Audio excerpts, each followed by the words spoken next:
All right, welcome everybody. We have a couple fantastic guests from none other than Lead IQ here today with you. Jameson Pence, who is the Director of Sales Development at Lead IQ. And of course, John Mazza, who's a Content Marketing Specialist here for emotional support. And of course, if you want to see him, you can go back to the booth along with Jameson. So we got a crew of Lead IQ with us today. But it's gonna be a pretty awesome presentation from these guys today. So without further ado, I'll kind of kick it over to them and we'll go from there. Awesome. Thank you, Pete. Cool. So basically this presentation, it's on helping your sales team build personalized sequencing strategies, right? So there's a lot of talk in terms of like, hey, how are we supposed to write personalized emails? And then how do we incorporate those emails into our personalized outreach? Cool. We've got a presentation up. Let's start off with the poll. Just kind of gauge where folks are at in terms of what are your team's current average reply rates? What do they look like currently?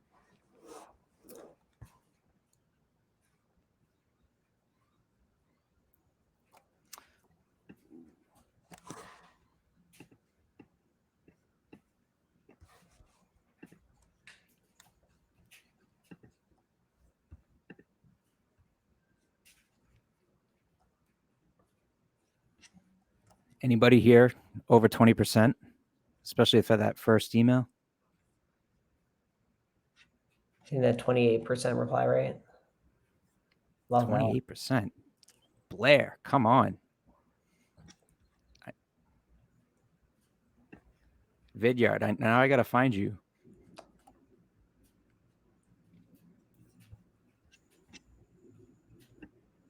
Two, 5%. A lot of these people, that's over average. That's over the average. The average under 1% nowadays.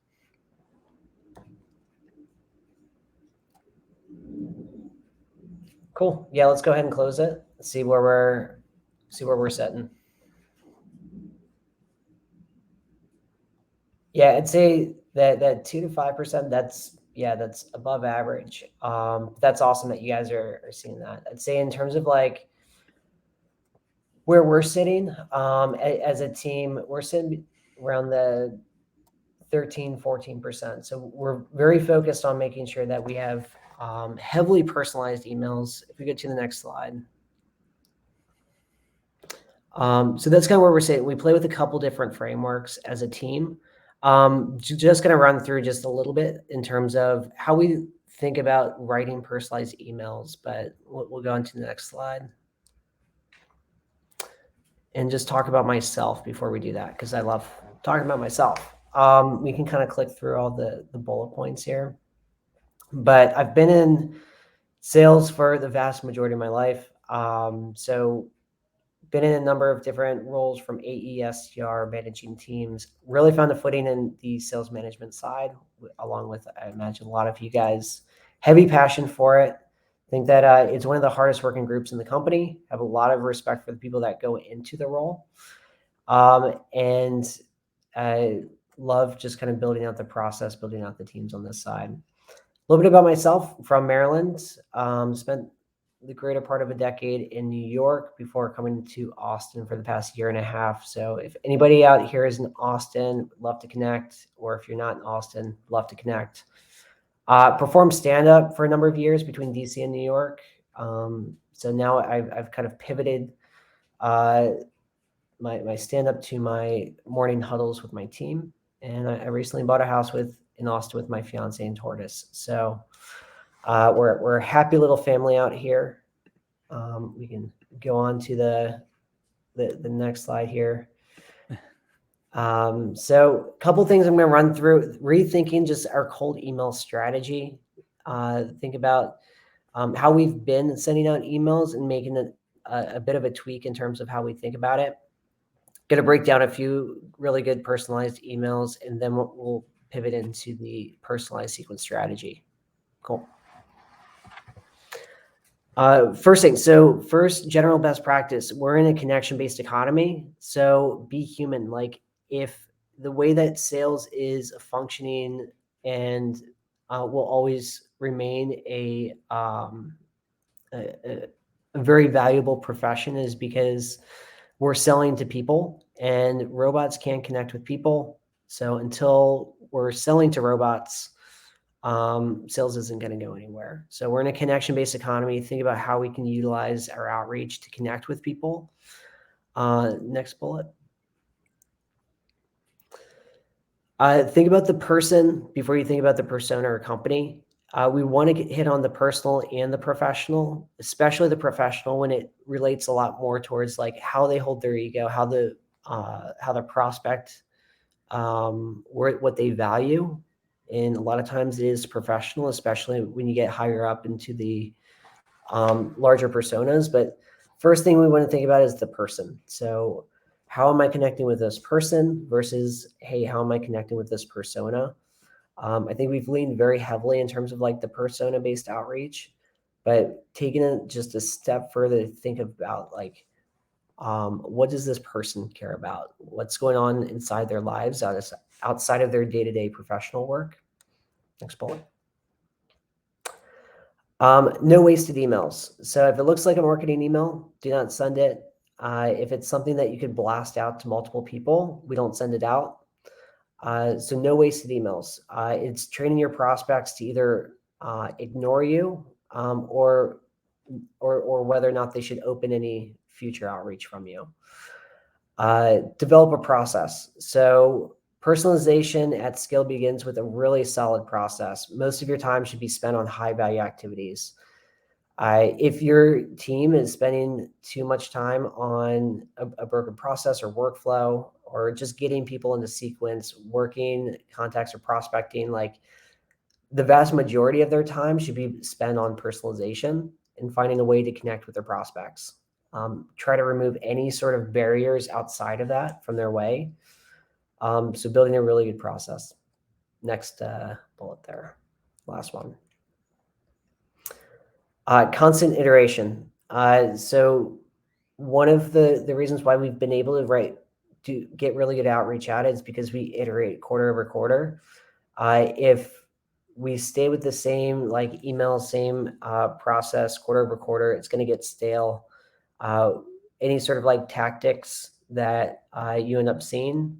I remember there's that Hippo email that went out a long time ago where it was, hey, email me 1 if you are not interested, email me 2 if you're just too busy, or 3 if you're being chased by a hippo, in which case I'll call for help. I got a good response for about a couple of weeks, and then people just kept blowing it out, and I still see that float in my inbox every once in a while. So no hippo emails. So constantly iterate. Next. Cool. Thinking of it just a couple different types of personalization. If you're getting below 1% reply rates, chances are it's because it's a templated email. We're relying too much on dynamic tags.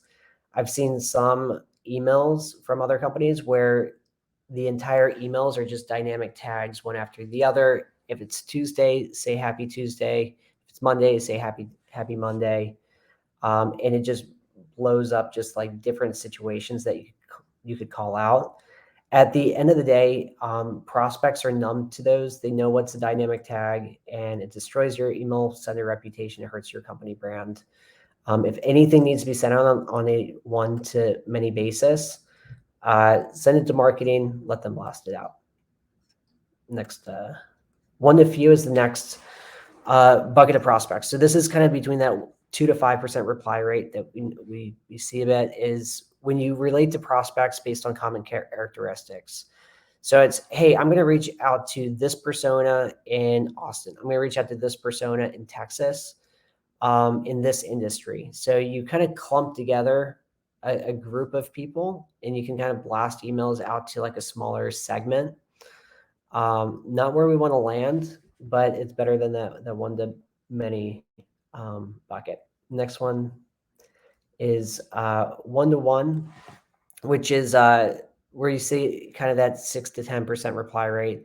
This is getting a little bit more specific. So if there's any self-authored content, anything specific that you can find inside their bio, any like interesting like employment history, hobbies, anything that you can find inside their LinkedIn. So if you call out a post that they've written, if you're the first one to applaud that, you'll have a much higher propensity to get a response. Next one there. The next one is self to self. So thinking about, hey, this person wrote this thing and I can relate to it. So as a prospect, I'm not only saying like, hey, I've noticed something that was on your profile, anything in your history, but I can relate to it or give it some sort of personal, authentic, or human lens so that the prospect sees you as a human. They're like, oh, this person is connecting to me, and people love to connect. It's what we as humans love. So let your teammates or let your team figure out ways to connect with prospects. A lot of times that should that should dictate a lot of the outreach or way to personalize to prospects. Is if I find something on this prospect's profile that I can relate to, let me use that. Let me let that be an indicator of what I should focus on in terms of leading my personalization. Let's jump into a poll. Click real quick. What kind of outreach is your team currently focused on? Like what do you guys use currently? Whether it's that one to many, one to few, one to one, or self to self.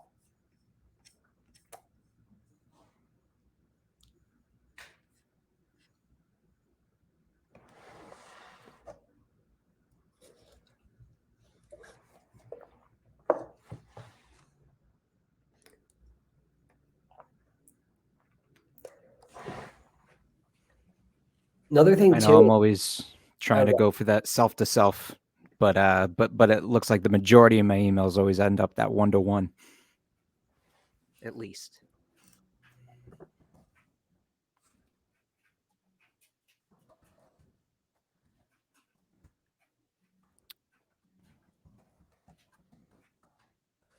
Got a good question in here. Dear SDRs, not send any sequence emails. Every email they send is personalized.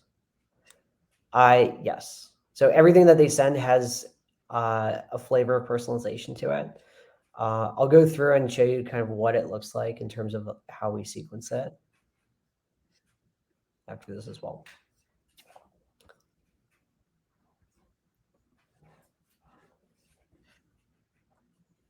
Cool. Good spread of the first three there. I'll guarantee once you guys add like a flavor of a human lens at the end of that personalization, in terms of like some sort of reaction to what they care about, you guys will see a huge uptick in terms of like the reply rates that you guys get. Let's jump to the next slide.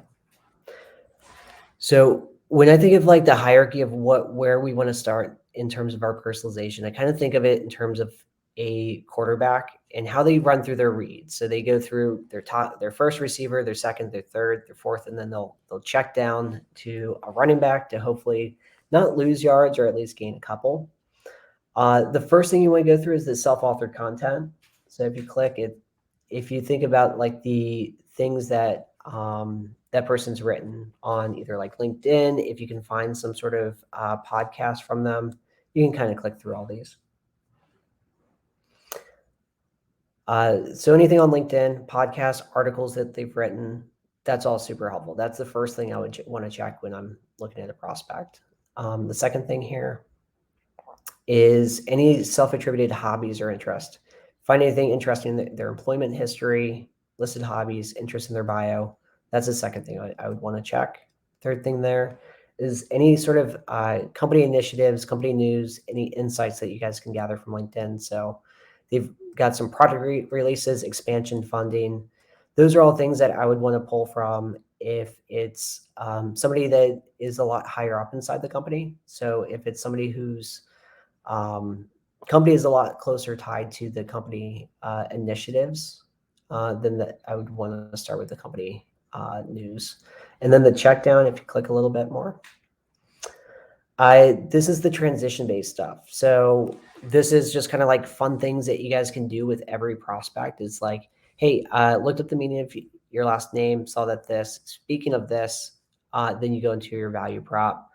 LinkedIn recommendations, if they're recent, the college that they went to, location. These are kind of like just so that you can have something very personalized to that person without leaning on like a templated email to show them that, hey, I've at least done the effort to put in some personalization. Because if you don't put in the couple minutes of effort, why should they put in any effort in responding? Happy to expand. Let me know what part you'd like me to expand on. Happy to do so. Click on to the next slide. If anybody has any questions, if you can please put them in the Q&A. It makes it a lot easier for us to see it, so it doesn't get lost in the chat. Thank you. Cool. We can click through these. So specific for everyone. One thing that you don't want to lean on is, hey, if I look at this list of subject lines, I don't want any of them to really be the same, and I want it to be ambiguous as somebody on the outside looking in. Like, I have no idea what these are referring to, probably because they're very specific to the person that they're being written for. So the first paragraph of the personalization, that's what you guys should use as an indicator of what like the subject line should be. Tie it to the person, not the value prop in terms of the subject line. If it's lead IQ, if it's increasing pipeline, like you don't want to put increasing pipeline on the subject line. You want it to be tied to the person. 1 to 4 words, just keep it more brief. Use emojis only if it's specific to the personalization. If this person's big into skiing, skiing in the Alps, and then put like a little skier emoji. If it's a dog mom, put dog mom, dog emoji. I wouldn't use any rocket ships or smiley faces if it's not relevant to that actual personalization. Also kind of lean it more towards, think of who you're writing this for. If it's a much more formal industry, maybe lean a little less towards the emojis. Think of the goal of the subject line. You want it to get opened. You don't want it to get stuck in spam. A lot of times if you have the same messaging sent to the same company, it's going to get stuck in spam. And you don't want to bait and switch the prospect. If you have something in the subject line, make sure that you're talking about it inside of the email itself. Let's go on to the next slide. A couple examples so that you guys can kind of see a little bit what we're referring to. So, hey, Tori, so I used to play softball at Birmingham Southern and live in the Atlanta area now. I was born and raised in Atlanta and went to Auburn. So I'm sure we have a ton of random connections. 2 of my best guy friends played football in Birmingham Southern before transferring to Auburn. Small world. Since you're a former softball player, I'm sure you can appreciate the importance that you and the Panthers put on fundamentals, hitting, fielding, and throwing. Know what else is fundamental is streamline workflow as an SDR, which I'm sure you know since you used to be an SDR yourself at Redacted. When it comes to sales, it's not so different. Having great contact data is fundamental, and using it effectively is a winning strategy. Setting your team up for success starts with giving them the right resources, mobile numbers, verified emails, ensuring reps can hit the ground running. Any chance we can grab 20 minutes of your time next week to unpack how leaders like yourself can partner with Lead IQ to knock more opportunities out of the park? Talk soon, Alexis. P.S. I'm sure you're excited about the World Series turnout as I am. Go Braves. So a couple things to note here is you have that personalized intro, tied it into a personal connection. So that's that self-to-self that we're referring to. A clever transition into the industry or value prop.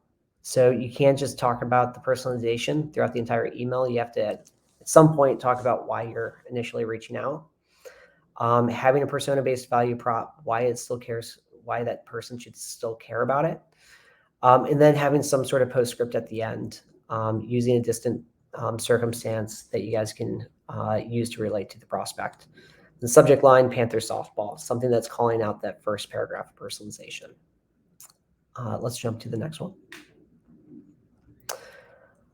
This one calls out some company news. So in this kind of answers a few questions about the name meaning.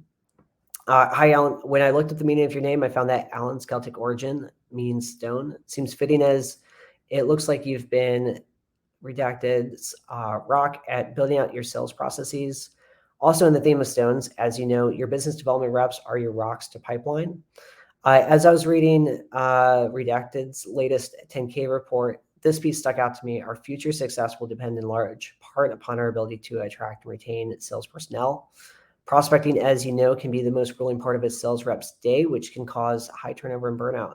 Lead IQ allows your sales reps to rock quota out of the water with a stone cold workflow and rock solid contact data. Would you be open to learning more? So personalized intro based on the rep's name or on the prospect's name and gives a little bit more perspective or a human perspective. Clever transition, tied it into the company's 10Ks and then flowed the persona-based value prop in there as well. Cool. Let's jump into the next one. When you jump into a poll, how long does it take your team to personalize emails?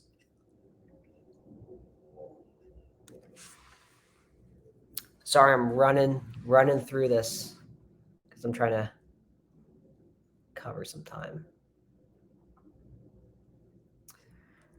After this, we'll jump into the sequencing side of things.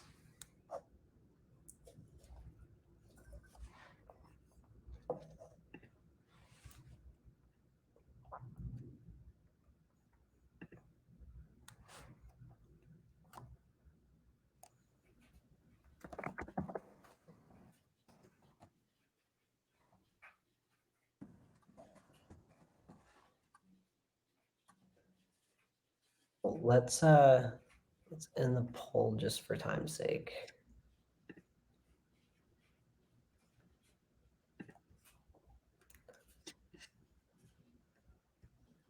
Awesome. Well, let's go ahead and jump through the next slide. Bump up best practices. So after that first personalized email, you want to throw a bump up after that, but you don't want it to, because you want to squeeze as much out of that first personalized email as possible. So don't bubble up emails if you're sending templates. It's just going to create more spam, tracks from the value. Don't over thread your emails, only once per email. And then third bullet point there. Go ahead and click. Yeah. So if your team is spending, say, 20 minutes to write a good personalized email, you want to squeeze as much out of that as possible. So if you're getting, say, a 10% reply rate on that first email, then another 10% on that bump up, you essentially are making as much value out of that as possible. If you can get 20% of your prospects to respond in the first 3 days, then it's so much more valuable than going through a 30-day sequence just to find out like, oh, they're not interested. Get the conversation started early and often. Let's go to the next slide. The 3 different types of bump up emails. The first one is feedback based. So if your first email didn't resonate with them, get their feedback. Why not? Positive or negative, would love to hear your thoughts on my previous email. Second one, personal postscript. Hey, any thoughts on my previous email? PS, saw that you're located in this area. Some sort of like personalization that you guys can add in that PS. So it's not just like an any thoughts email that gets pushed up. Third one there is a value added. So think about any sort of marketing content that your team is pushing out. Add that in the PS. If it's relevant to the prospect, then go ahead and add that in there. Let's jump to the next one. And we can click a few times here. This is a general overview in terms of how we think about writing our personalized sequences. So first email is that self-to-self, have a feedback bump, thread those two. The next emails, if you can do self-to-self all the way through, then do it. If you have to lean more on like one-on-one at this point, then do an added value bump up. And then finally, when you run out of personalized things, you can always find some one to few emails that you can send out and then do a personal postscript bump up. Then all the voicemails, the LinkedIn messages, point those to the emails. If you're spending a lot of time on those emails, you want to point as many arrows to them as possible. So use your LinkedIn messages, use your voicemails to point to those emails. And then finally, we have a phase 2 marketing nurture, where if they don't respond to any of those, we'll send those to marketing, and then we follow those prospects for any trigger-based outreach. And to the next slide. I think we're probably at time. So I'm not sure if we should. Let's see.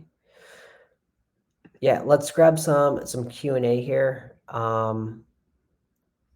While I still have the room. Yeah, Jameson. So the first question is from Michaela. It says, how many emails are they expected to send a day? Or I think we check weekly in that case, if they're personalizing everything. So roughly, like if you think about that first email, that one takes a little bit more time, right? And the more I'd say it ramps. So when you're starting off, in reps are ramping, I don't care if they spend a lot more time in terms of like making sure it's a well personalized email. It's building that initial muscle memory so that they can eventually do it quicker. But when they're doing it quicker, they're not compromising on the quality. So our general KPI, it's roughly about 30 emails a day, but at the same time, I care a lot more about the results than the activity. And I see from Malcolm Smith, how much data do you have on the effectiveness of voicemails and best practices? That's a really tough one, just because it's hard to track the success rate of voicemails and callbacks from them, or if it's a reply rate from them. So I don't have great data on that, to be honest. If anybody does, throw it in the chat. I would love to know. And try one more. How many days will you send a follow-up email after sending that first email? About 2 days after. So it's that initial personalized one, wait a couple calls between, and then that bump up about 2 days after. Awesome. Well, Jameson, John, Lead IQ, thank you guys for joining us today. I know we went a little bit over time, and I appreciate everyone hanging in there. But of course, everyone will be at the Lead IQ booth as well. So make sure to head over there, ask them some more questions, get some more data, get some more answers. And again, thank you so much for presenting, and appreciate you guys hanging with us. So a couple of technical difficulties there. Yeah, no worries. Thanks, Pete. See you Thanks, guys. everybody. Thanks for joining.